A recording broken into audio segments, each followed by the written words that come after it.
I'd like to open this public hearing. This is a public hearing to give comment on the housing rehabilitation grant application.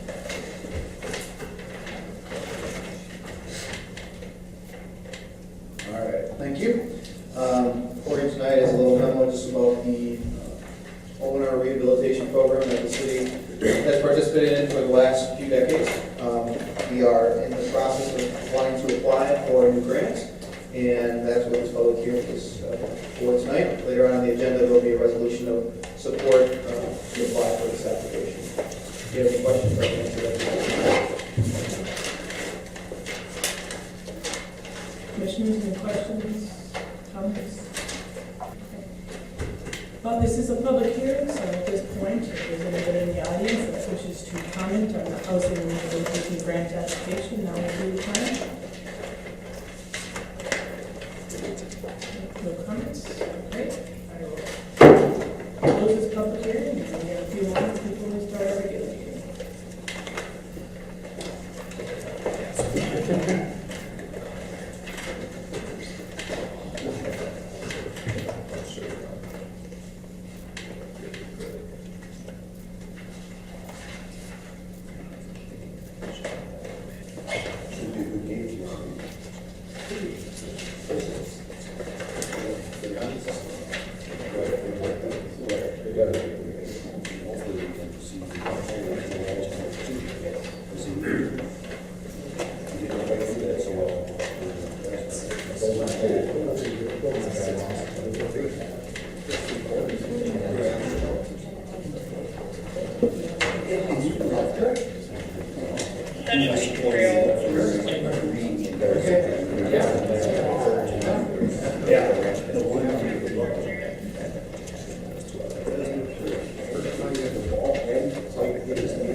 Item D, recorded in the roll. All present.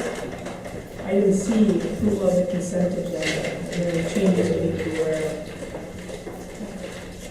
I move to approve the consent agenda as presented. Second. Motion by Commissioner Towers, second by Commissioner Sim to approve the consent agenda as presented. Any further discussion or concerns on this item? Roll call.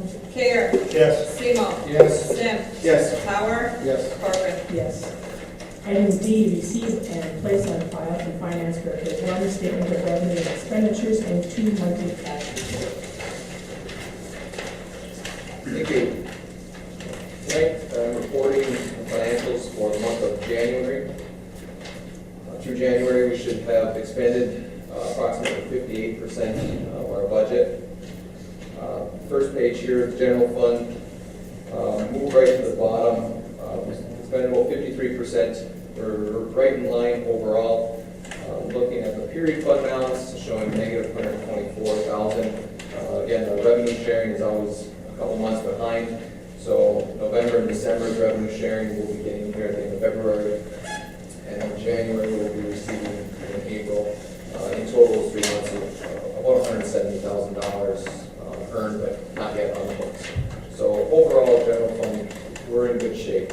We have transferred a significant amount of money to the local street fund with all the work that we've been doing there. So we'll have to address that. And we've expended a good amount to the major street as well. Not as much as the locals, but we'll be addressing that and looking at necessary budget amendments here in the next couple months. The next page is the major and local streets. The majors, we've had a lot of winter maintenance and snow hauling already. Hopefully we'll see a decline in that. Local streets, even more activity. Again, the local street is supplemented greatly by the general fund, and we're going to have to look at that and see, where we can move funds over to the local street fund here. Next page, equipment fund is in good shape. When major and local streets suffer, equipment fund does well. Rentals are high, so equipment fund is in good shape. Water and sewer funds, both in good shape for January. With the water fund, we've been seeing a lot of freeze-ups, a lot of thaws, a lot of work. So I imagine that it's not going to look so pretty next month, but we'll address that here going forward. But we did increase the rates already, so that should help. The last page of the revenue expenditure report, library fund, they're doing good overall. Showing the negative with the penal fines not coming until after year end. Civic center is in good shape. Cemetery, we've seen a decline in activity. They're in good shape. And the 4 small funds there, they're all doing fine. Cash balances report, all our cash balances are healthy, so nothing significant to report there. And then the final report is the check register report. Are there any questions? Paul, as we're burning through our winter maintenance and our snow hauling budget, and we're here 80% or so, almost 90% on the numbers. What do we do? Where do we get the money from when we hit 100%? So there are some funds that we will be getting here probably in March, our snow funds from the state. So those will be coming in roughly 20,000 to maybe 30,000 to the local. So that will help. Other than that, with the major, we usually get direct reimbursement from MDOT as we move snow on US 2 and business 2. We'll get reimbursed there. The local streets that the general fund essentially is going to have to kick in to help out with if we run into problems. We're getting toward the end of February. What's going to happen in March if we're seeing a lot of activity as far as snow removal and things? We're going to have to figure out something in the general fund to supplement. We do have some unassigned dollars in the general fund that we could look at, using to supplement the local street fund, or other areas where we have assigned money to our projects that we might have to scale those back and allocate those over to the local street fund. So as we move forward, we'll look at that in-house, and if we need to bring do it that way. Budget amendments always come through the commission, so I'm imagining that's what's gonna be the process. So we'll go through it in-house, see what we can do. If we can do it with the funds we have, great. If we feel that, you know, there's just too much snow that we're having to move, then we're gonna have to look at projects, scale back, and go that route. Commissioners, any other questions? Do we have a motion on item B? I'll make that motion. I'll second. Motion by Commissioner Towers, second by Commissioner Semo, to receive and place on file from Finance Director one statement of revenue and expenditures and 2 monthly cash report. Any further discussion or concerns on this item? All those in favor, aye. Aye. Opposed, motion carries. Item E, we have just heard from Paul, approval of the monthly check register report. Commissioners, any questions or comments on this one? Do I have a motion? I'll make a motion, we approve the monthly check register report. Second. Motion by Commissioner Semo, second by Commissioner Sim to approve the monthly check register report as presented. Any further discussion or concerns on this item? Roll call. Semo, Yes. Sim, Yes. Power, Yes. Care, Yes. Parker. Yes. Item F, approval of the agenda. Are there any changes we need to be aware of? I'll make a motion, we approve the agenda as presented. Second. Motion by Commissioner Semo, second by Commissioner Kayer to approve the agenda as presented. Any further discussion or concerns on this item? All those in favor, aye. Aye. Opposed, motion carries. Item G, citizens wishing to address the commission on items on the agenda. A 3-minute limit, please. If you're able, please approach the podium and state your name. Okay, that takes us to new business. Item H, discuss and consider resolution 014-005 to apply for a Michigan State Housing and Development Authority homeowner rehabilitation grant. Further from Michael, any further information we need?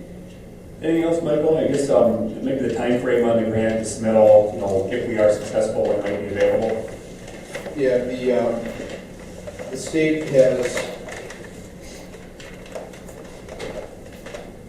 we're actually in the process of applying last October. I believe we went through this process, and midweek when we were in the application system, they shut their system down because they were going to be working on upgrades. So we had actually attempted to try to apply back in October, and so we've been just sitting waiting for them to get their system back and running. We've been told that by mid-March, their system should be up again. Staff is actually going to be going to training late end of March for some programs to see what changes we made. So hopefully by April, we should be able to submit an application and hopefully get funds within the next couple of months. There's no match whatsoever involved in this grant, is there? Well, that's what we were told. We'll see if there are any matches, with this training. If they have been working on modifying their process and their criteria. So we'll learn at that time at that training later in March. We've applied for this in previous years, correct? The last 3 decades or so. Maybe years. So, do we regularly receive funds out of this, or Yes. is it pretty much what we ask for, or? It has been in the past. Right. Like I said, they are changing the criteria and how they structure it, so we have to kind of see what they're going to be allowing us to do. We used to ask for a lump sum amount of money. The way they're changing the program is we have to have projects identified and kind of dollar amounts identified up front, and then it's a project base as opposed to a lump sum dollar amount. So it's changing slightly, but we're roughly going to be looking to do less projects in a short amount of time and just reapply more frequently than we have in the past. Commissioners, any other questions? I'd like to make a motion that we approve resolution 014-005. Motion by Commissioner Semo, second by Commissioner Kayer to approve resolution 014-005 as noted in item H. Any further discussion or concerns on this item? Roll call. Sim, Yes. Tower, Yes. Care, Yes. Semo, Yes. Parker. Yes. Item I, discuss and consider resolution 014-006 between the City of Ironwood and Michigan Department of Transportation approving a special trunk line non-Act 51 added workup on Highway US 2 and authorizing the appropriate officials to sign all applicable documents. This is a part of the project. It is for the city portion of the project, which is for the construction of the water and sewer mains along US 2. Essentially, it says that we're going to pay them back for the water and sewer work that's going to be done. Again, MDOT is going to do the work, they're going to bid it out, and we'll have to reimburse them for the cost of that. So it essentially says that we're going to pay them back. The water portion is $1,234,000, the sewer portion is $673,400, for a total of $1,907,400. So again, it's a substantial project for us, but the time to do it is now. We don't want to replace the water and sewer after this week. Commissioners, any further discussion, questions, concerns? So this is a standard protocol. We really don't have any control over who's going to do the work. As far as the bidding process goes, how do we know how much it's really going to cost us? It'll be actually unit prices. This is the estimate, basically, the engineers that have gone through, they designed it, they come up with a project estimate. Again, the DOT will bid it, and if the prices, hopefully the estimate is at or above what actually the bids come in at. And once we get the bids, then DOT will evaluate that, we'll look at it with them, and they'll go forward with the project. Now, if bids come in way over, I think it's over 10%, there's a process that we would have to follow with the DOT. But so typically, the bids are under, we'll hopefully get good competitive bids here and get good prices. Do you have any expectation of like who, or not who, but like how many bidders you expect for a project like this? Mike, anything to add to that? How many bidders might bid a project this size? Well, it's complicated a little bit more by the fact that this is an MDOT project. You need to be pre-qualified to bid MDOT work. In total package, the highway reconstruction plus utilities, their current estimate is $5.7 million. And so to have that pre-qualification takes a pretty significant company. So your Mike Foley excavating that's in the second year of business aren't going to be able to bid this kind of work, okay? And so that list gets pared down slightly from what we might normally see, but I wouldn't be surprised if we saw 6, 7, 8 bidders. Sometimes they can offset part of that pre-qualification by using a pre-qualified subcontractor. And combined, the general and the sub can make up the $5.7 million. It's a big job. Can I answer their questions, what? Thank you. I'd like to make a motion to approve resolution 014-06006. Second. Motion by Commissioner Semo, second by Commissioner Powell to approve resolution 014-006 as noted in item I. Any further discussion or concerns on this item? Roll call. Power, Yes. Care, Yes. Semo, Yes. Sim, Yes. Corcoran. Yes. Item J, discuss and consider award of bid from Entree and Companion Equipment. This is an award for the Entree Companions equipment. Again, the next item again is overall needs, so we're looking for the bids to the highest bidders. I'll make a motion, we approve the bids as presented. Motion by Commissioner Semo, second by Commissioner Tower to approve the bids as presented from the Entree and Companion Equipment. Any further discussion or concerns on this item? Roll call. Care, Yes. Semo, Yes. Sim, Yes. Power, Yes. Corcoran. Yes. Item K, discuss and consider award of bid from Old World Meats Equipment sale. Make a motion, we approve the bids as presented. Second. Motion by Commissioner Semo, second by Commissioner Tower to approve the award of bid from Old World Meats Equipment as presented. Any further discussion or concerns on this item? Roll call. Semo, Yes. Sim, Yes. Power, Yes. Care, Yes. Corcoran. Yes.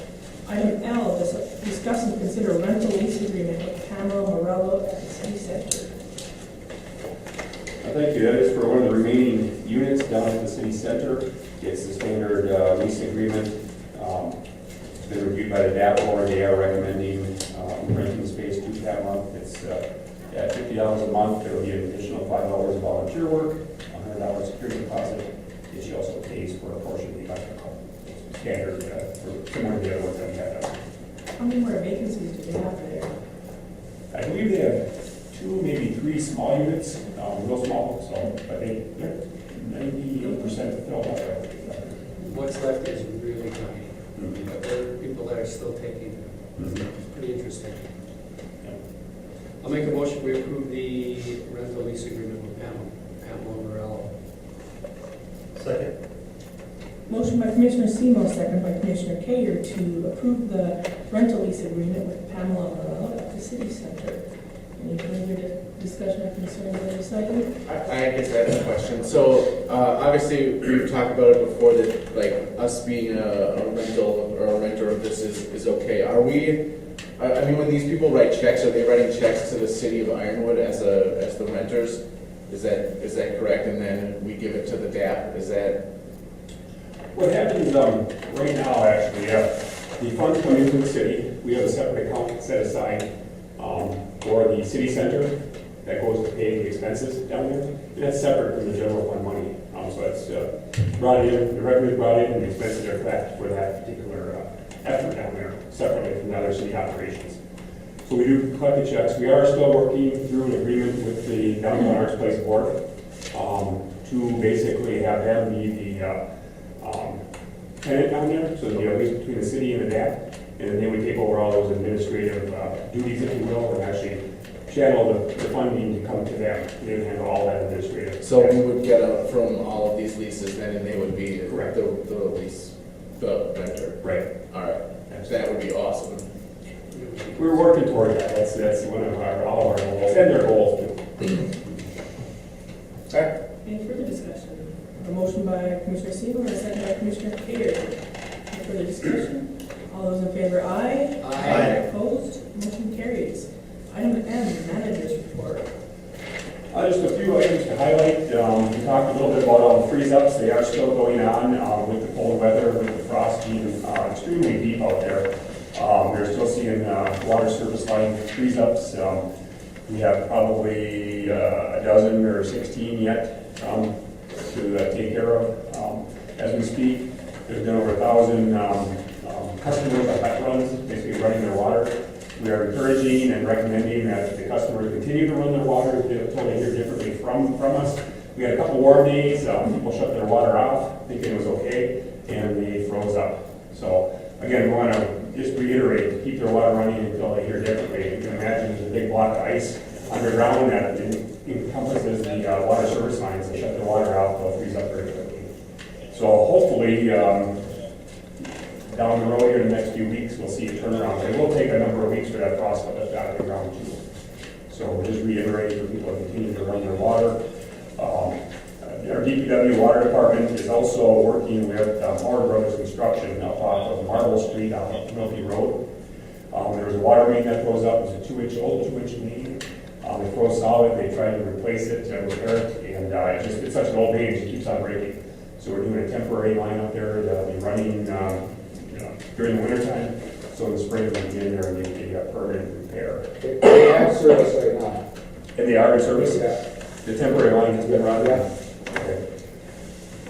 So that's ongoing. That's taking a lot of the resources of the city, the manpower out there. Hopefully they get a little reprieve from that so they get back and start doing some snow removal, some other things that. The intentions are to remove snow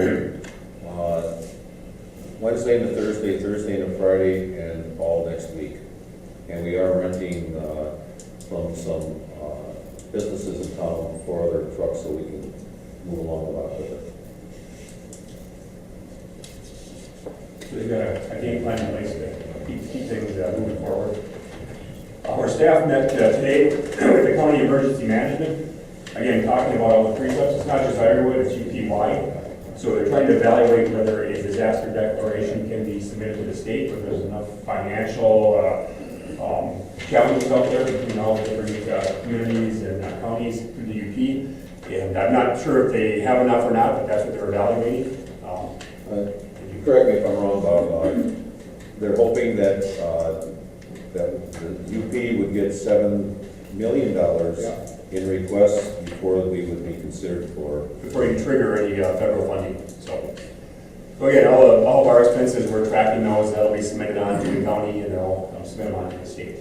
So we don't know where that's gonna go yet, but it's work in progress. When they met today too, they were also talking about the spring with all the snowpack sitting out there, the snow hasn't melted. There is a concern about potential for flooding again this spring. If we get a quick melt, there is a lot of water sitting out there in that snow. So we could have some flooding problems. So they're starting to work together here countywide to look at, get ourselves prepared to address those issues if and when they occur. We're also going to be opening bids next week for the removal of our underground fuel tanks at DPW. We'll be bringing those back to the commission on the 10th. And also our refuse collection contracts will be opening bids on March 4th. And again, we're going to do those with the commission on the 10th. So just to keep you apprised of that. And that's the end of my updates. Other matters, and as usual, I have a few items. I just want to thank all of our staff members with the plowing and the thawing and just the hardship that winter is throwing at us. So I appreciate the guys going out there and working with that stuff. So thank you very much for everybody who's done that. And just to ask that our citizens follow the recommended let run water policy to help us so we have less people to deal with and helping them thaw and assist. And I also see that Curly is concerned about having a let run water policy because they're concerned about the water prices. I know that we sell water to Curly. I know that we have an abundant and stable amount of water. And I was wondering if I could ask the department heads if they could take a look at how we could possibly assist Curly in offering them possibly a lower rate so they can offer maybe a let run water policy at the same price.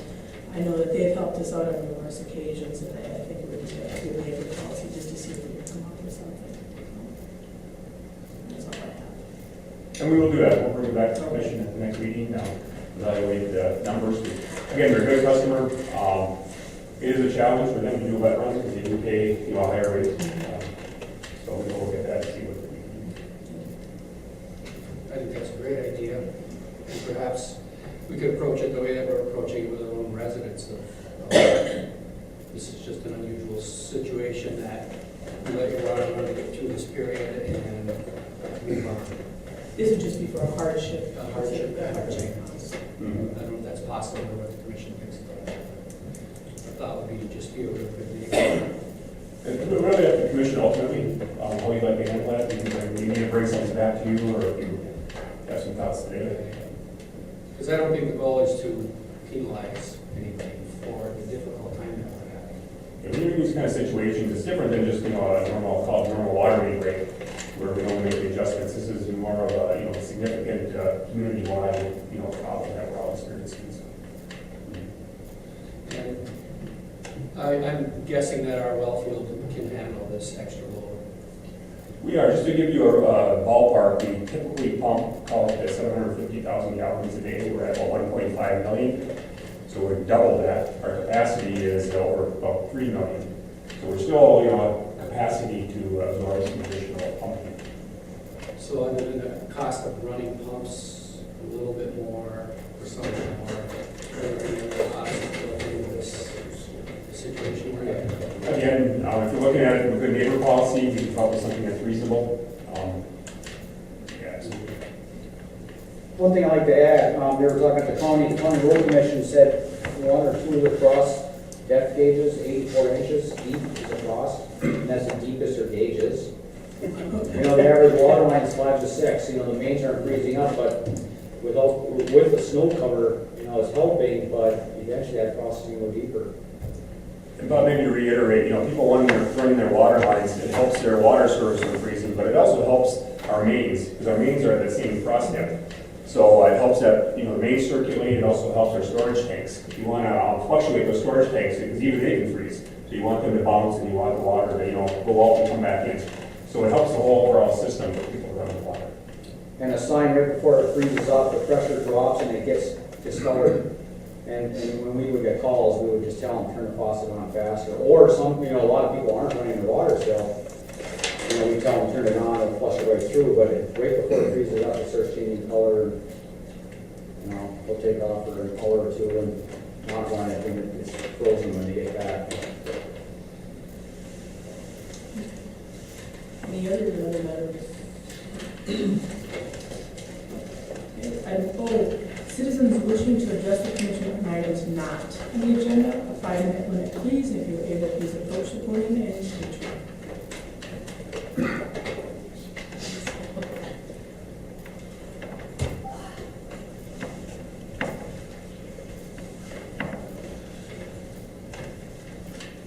Louise Grassi.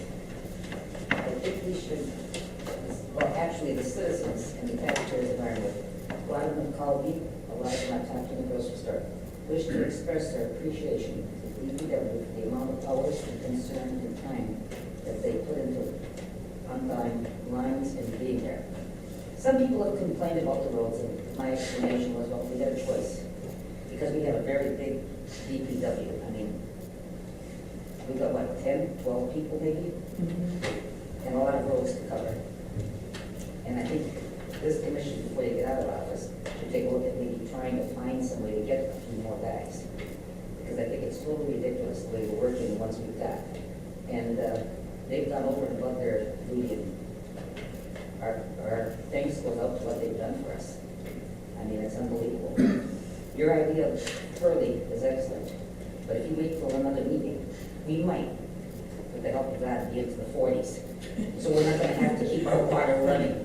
So if you're gonna do something, either this commission has to tell Scott or Bob or whomever that, go ahead, see what it is, and then contact us by phone, do a full vote by phone, and get this done, because this week is gonna be another bad one, from what they say. So those are a couple things, otherwise, it makes no sense in doing it anymore now. We're a little short. And the other thing is, I guess, thanks to Scott and Bob, and the city for going ahead and putting this on the first concern of the city.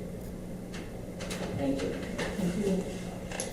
That is a good point, though. We can't do a poll vote with you. I mean, if you do want to take some action sooner than later, you probably need to address something tonight, or give, staff the authority to negotiate or come up with a rate for city road. Either way, if you want to take action tonight, because in 2 weeks, like you say, if they need to do wet runs, over the next 2 weeks might be a critical period. Let's do it. Let's do something. Make a motion to give the department heads to come up with a reasonable rate that they feel that's fair, and then just move forward with that. If that's your vote, if that's what you'd like to do, we will. I'll second that motion. I make a motion that we authorize the department heads to move forward with providing a reduced rate to the city of Hurley to help them with a lead run policy. This would be a one-time type A situation. one-time due to the situation. Severity of the Hardship. situation.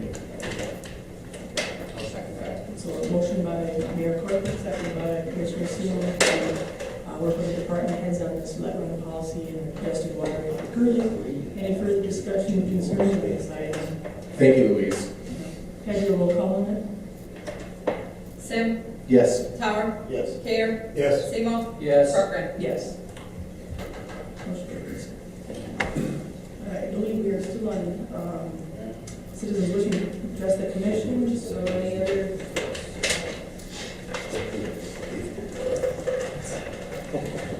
Yes, Paul Bobsich here.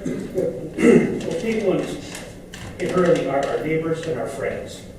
They should get the same type of deal that the city of Rhineland residents get. The water's metered, they need our help, and we can give it to them. And with the works department, they do need a few more people, especially this time. This was a fluke. But when snow removal is there, it's not getting done. And when you people wanted to raise taxes on the taxpayers in the city, not you, Mr. Sir, you weren't elected yet. You want to get that 2 mills to fix the streets. I never heard anyone ask, I never heard anybody say at the meeting, can we cut up in this memorial building? Can we do something here so we don't have to, we can fix our roads, fix our streets? And I went to one of those informal meetings and I asked Scott, I said, Scott, isn't that the job of our community development director to write for grants for streets? And he told me, no, he doesn't do that. So what does the guy do? Just write grants for parks? I know he did this one project here, but can't private individuals or engineering firms do that, so we don't have to pay this exorbitant amount of wages and benefits to this department? Maybe set 2 or 3 projects off to the side. Go give the county forestry, parks and recreation, get Golden to the grant for the Little Girls Point project, big project. City Center with the heating system, Bob Burkle did that, didn't he? That Vesper project, they don't have no community development department over there with that Mary Street. Do we need the community development? Did that thing go away with the Edsel?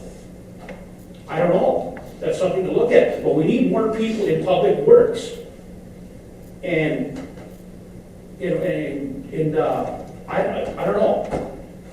And one other thing is our blight enforcement officer, Jason Ellinan. There's a guy that's doing a bum job. Blight got worse. I've been complaining about that project, that house on Celia all year, and nothing's been done.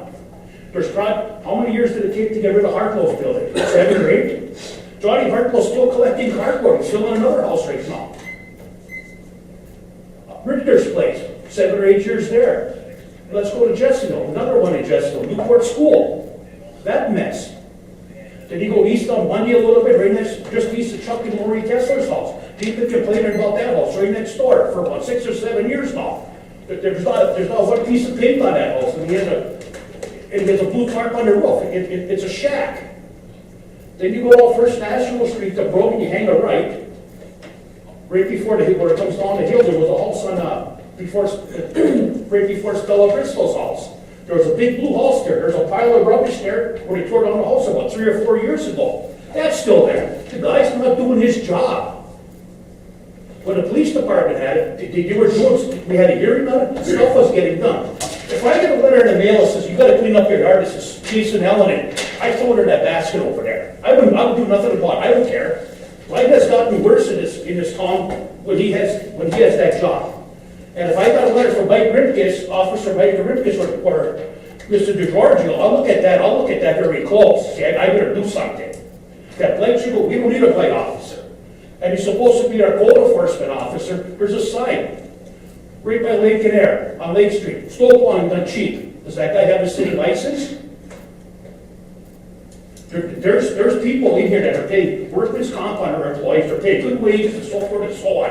They're going by the book. This guy has a big sign that's been up there all winter. Does Johnny Hartwell have a license to collect garbage?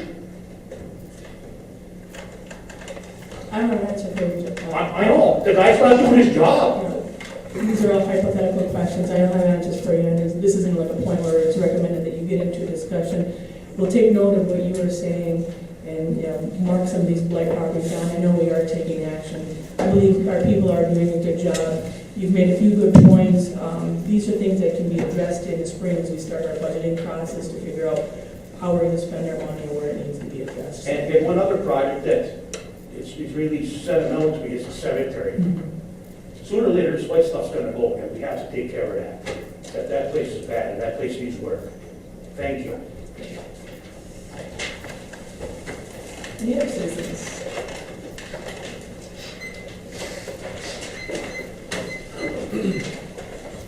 Hi, my name is John Marker, State Farm Insurance. I just wanted to address tonight the US2 project in regards to MDOT and the sign issue. About 4 months ago, MDOT came through and said your sign needs to be moved. We'll have a guy come through, do an estimate. We're paying for all the signs to be removed. We need to take additional right away. I said, okay. About a month after that, he came through and said, you know what? It looks like your sign's already in the right of way, so you have to move it at your cost. That doesn't sound right to me. Let me do some checking on it. So talked to Dennis, and we can't find the original sign work or permit for it. Can't find anything. The best we can tell is the building was built in 1959. Went back to MDOT, and they said, well, that's what it is. Nobody at the city could really even tell me what the right of way was. I went down to Goldman, and they were able to get it for me. So I went back to MDOT and said, by our measurements, we're right on it. Let's work here. He said, well, actually, we've come to find out there's 10 signs that are on the right of way. that are currently in the right of way. I said, well, is that normal? He Hi, said, on no. the 10 of your signs or No, the 10 business signs. along the US? And the north side of the corridor. All right. On the north side of US 2, where the widening project is going, phase 1, there's 19 businesses, from Curry Street to Wilder Fine Arts. Of those 19, 2 of them don't have road signs, Nord's and Lincoln's. So out of the 17 businesses, 10 of them have their signs that were either permitted or put in the right of way and have been there for, like mine's been 60 years, and it's never been a problem. It's, according to MDOT, he said out of the 4 projects they did last year in 4 different towns, this happened 1 time. We've got 60% of our signs that are in the right of way. Now, let's forget the fact that this is a pointless project that MDOT's just blowing money on, because 3 months before they widened it, they wanted to come through and make it 3 lanes. And thankfully, the commission stopped that. So if US 2 needed to be 3 lanes 9 months ago, why does it need to be 8 feet wider now? It's already going to mess up all of our businesses for the summer. That's it, but it's going in. We can't change that. But I want to know what the commission's willing to do to help 60% of the business owners affected by this get their signs moved. Because for me, it's 10 grand to move my sign. So that's. Thank you. Something to consider. I don't have a product answer for. Right, just We're so, working with MDOT. we're working with MDOT there. It is MDOT's right away, and they're not expanding the right away in the area, they're working with the existing right away, but as they go through, they do a survey and then determine, is there any encroachments in the right of way? And there are along that corridor, as 60%. John has mentioned. And it is their policy that if it is the property owner's encroachment, they're responsible to move it out of the right of way. So just their standard state, statewide policy. How would that happen? How do we have so many signs put in there right away? I'm assuming just over the years, again, that sign might have been there in the late 50s. We don't know exactly when it was put in there, but what protocols they had back then, there's no way to know whether they're, property owners put them in and didn't have surveys done. I guess we'd be speculating, how they all had in the right of way. Is this the first time MDOT is coming through here? Or have they been here before? This is their, I'm trying to think when they would have rebuilt the road. I think it's the first time they're actually doing a full I rebuild. can, Since 1959? what MDOT told me last Friday was they thought, US 2 was expanded to 4 lanes in 1956. In 1955, MDOT purchased land 5 feet, at least on my property, 5 feet of right of way. Now, the most I can tell is my building was built in 1959, just going back from permits. The Giorgio said it was there when it was 2 lanes. So I don't know. I'm trying to track down the original owner, who is deceased, but her daughter is still in the area, to see if they have anything that contradicts that 1959. Because I've had multiple people who've been here forever tell me that my building was there when it was a 2-lane, but I can't find any proof of that. So we're talking the right of way, just so you get that clear. The right of way, not the road width. So again, the right of way is the property owned by MDOT. And we may have expanded the road width without expanding the right of way. I guess I'm not sure of the history, when that all transpired. But I think Mr. Park had gone through and did some research to see if MDOT had acquired any property over the last few years and didn't come up with. No, the last time there's been any acquisition by MDOT was 1955. So the signs were installed after the right of way was expanded? There's no permits, we can't. That's the impression we have, just looking through the records. That would be, if we could figure that out, that would be a helpful piece of information. Yeah, and we've been looking, staff has been looking, John's been looking through documents, trying to find a history of when the sign went in, but there isn't any documentation that we can put our hands on when that sign was put in. And back then, they might have just, I don't know what they did in the 50s, but they might have just put a sign in. It might not have been a permitting process. It's hard to say that, what the process was. But this isn't just you, this is 9 other. This is 9 businesses that are other, going. I've got a list of them that I didn't have time to print off today. But yeah, there's 10 signs total And you said yours is gonna be 10,000 just to remove or remove and replace? Remove and replace. Now, that was with the company that I had gotten the quote from down in Park Falls. When I talked to MDOT Thursday or Friday of last week, he said that he could probably get it done cheaper because some of the signs they are having to remove, they're bringing in a vendor from Escanaba. So the next time that vendor comes by, he's gonna stop by and give me a quote. But just doing mine alone, what, 7,500 if they could use the existing sign or the existing pole, and that thing's been in the ground for, like I said, 50, 60 years. He said the structural integrity of it will probably be compromised when they start to move it. They need a new pole. He said that's going to be about 2,500 more. Have you talked to other businesses along US 2 about this? Just started. Have we done any of that? I mean, do they know about this? Do they know they're gonna have to be doing this? I'm sure, like John, they've been contacted by MDOT. Yeah, most of it, about 2 weeks ago, I got a letter from MDOT that said that if it was not done by May 1st, I believe, they would be coming through, taking down the signs, putting it in storage, and, they wouldn't be releasing those signs until we paid for them, the signs. And I talked to 2 business owners of those 9, and that was the first that they had concrete. They kind of talked with MDOT, thought it might be an issue, but I guess it's probably not the thing they were following up with on a day-to-day basis. Thank you for the information. We can come up with something that works with that. We talked to MDOT, and it really is their policy. I mean, I was talking to them more, but it's a state, it's not just firewood, it's what they do statewide. Challenge. And that's why I thought I should bring it to you, because like MDOT said, 4 projects last year, 1 sign, Ironwood, 60% of the businesses. Thank you for the information. Any other citizens at this point wish to discuss it? One thing I'd like to add with the frozen water lines, we're anticipating making a notice in the paper late April. Even though the weather is gonna get 50, 60, 70 degrees, that frost is still deep and the water lines are in that. We had one business a few years ago, it was 60 degrees, 70 degrees. Lady in the office turned it off, they had plastic pipes. He sat there with a month without water because he couldn't get continuity. Even though the top section of the frost was already melted, the water line was gonna frost level.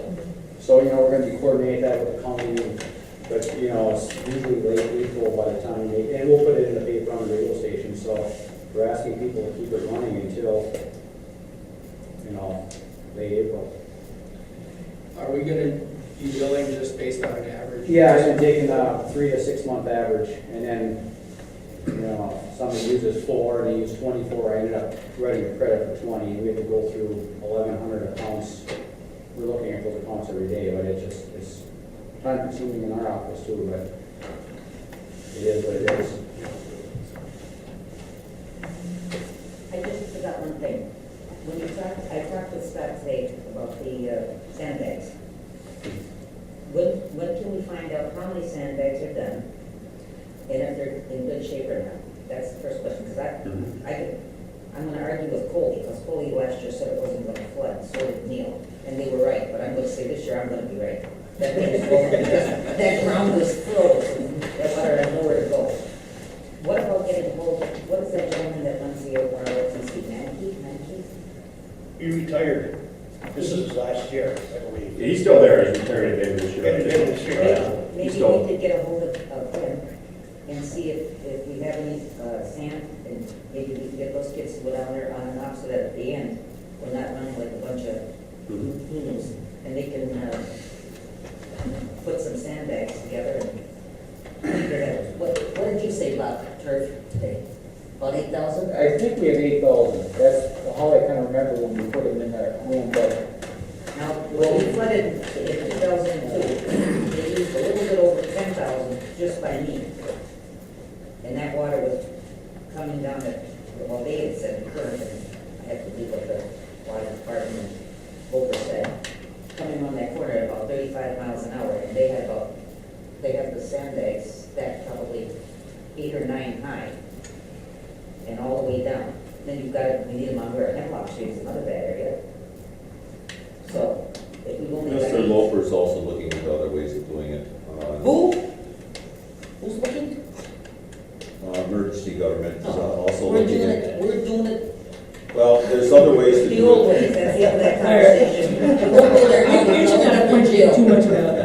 argument at this point, but yes, definitely sandbags should be on our radar given the kind of winter that we had. So thank you for the heads up on that, reminding us we'll And we'll do an inventory and. inventory and make sure that we're prepared for the spring. And have Mr. Wolfer apply for all the grant money he can get with Lisa Flats alone. Okay.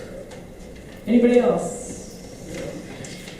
Okay, that takes us to item P. Oh, I'm sorry, that's right, I didn't see you. Bill Martell from 647 Huron Street. For 3 years now, I've had to tolerate the snow drifting from your park over here onto my property. Right now, I have snow drifts going through my driveway 3-4 feet high, and I don't have the equipment to move this stuff. So you gotta start doing something to solve the problem and get the snow out of my driveway that's already been there. Now, I talked to Scott last week, and nothing, he said, well, we didn't put a snow fence there last year, so we didn't put one there this year. And then he said, well, we got the contract with the Little League that we're supposed to be responsible for this.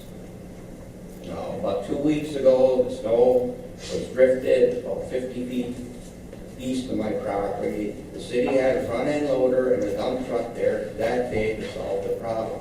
And this is 8 days later. So I don't know what you want to do to get rid of this snow out of my yard. And what we've talked about, just so, again, the issue's been there for many, many years. There hasn't been a history of snow fence being put up there. If it's habitual, we can look at, doing something, in the fall time, maybe to try to prevent, help some of that. We don't go into private yards and remove snow or driveways or anything like that, so it's a challenge. It's been windy, there's been a lot of drifting around, the whole town. It's a difficult snow season for pretty much everybody, but it's a challenge.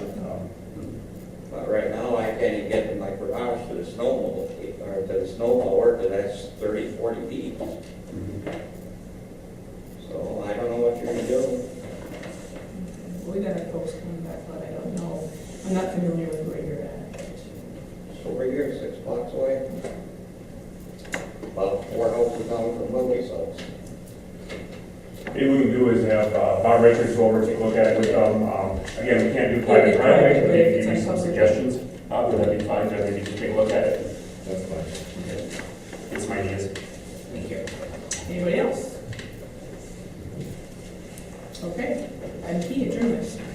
I make that motion. Motion by Commissioner Semo, second by Commissioner Power to adjourn the meeting. Any further discussion or concerns? All those in favor, aye. Aye. Opposed, motion carries.